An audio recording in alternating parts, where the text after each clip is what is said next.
हाम्रो पालोमा चाहिँ सरहरूले सिकाउनुहुन्थ्यो धनभन्दा विद्या ठुलो हो भनेर।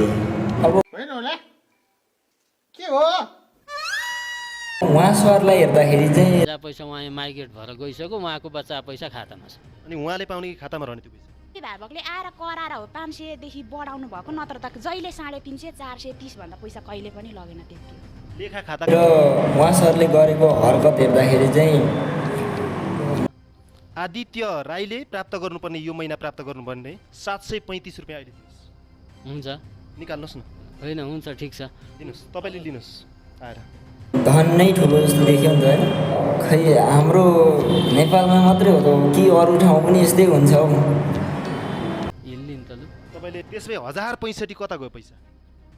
विद्यालयको हाम्रो खातैमा छन् हौ यी पैसाहरू। खातामै हुँदाखेरि विद्यार्थी अरू अभिभावकले पाउँछन्। त्यसो भए अनि शिक्षा दिने पनि बिन्दा र विद्याको छात्रवृत्ति कहाँ गयो? रसिद बिना सरकारी कार्यालयमा कसरी कारोबार हुन्छ? आन्तरिक आम्दानी भएर बान्ने हो। त्यो चाहिँ बान्ने आधार के छ? ल कहाँ लेखेर राख्नुहोस्, ल मलाई देखाउनुहोस्। अब तपाईँसँग त्यसमै कागजपत्र छैन होइन त?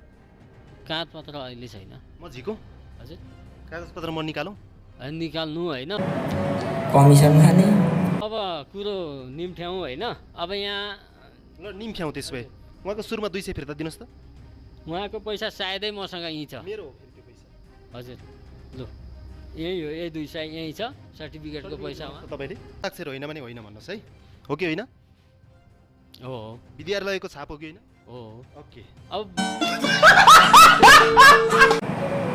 देश चलाउनेहरूले पनि कमिसन खाने अनि हामी जस्तो चाहिँ के खाने? रोज बोलना पड़ती है सब्सक्राइब की, इधर आ, सब्सक्राइब कर।